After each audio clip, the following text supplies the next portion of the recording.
তরমুজের খোসার এই তরকারিটা সত্যি মুখরোচক। ফেলে দেওয়া জিনিস দিয়ে রান্না, মনে হবে অমৃত।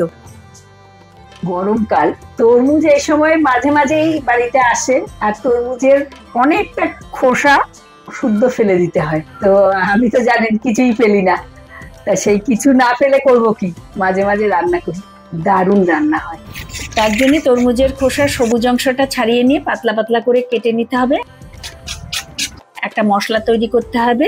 আদা আর কাঁচা লঙ্কা, আগে থেকে ভিজিয়ে রাখা মটর ডাল, নুন হলুদ দিয়ে ভালো করে পেস্ট করে সেটা বাটিতে ঢেলে ভালো করে ফেটিয়ে রাখতে হবে। একটা কড়া গরম করে 1/4 কাপ সাদা তিল শুকনো কলায় ভেজে নিয়ে ঢেলে তার মধ্যে তেল দিয়ে ডাল বাটাটা দিয়ে ছোট ছোট বড়া তৈরি করে রাখতে হবে।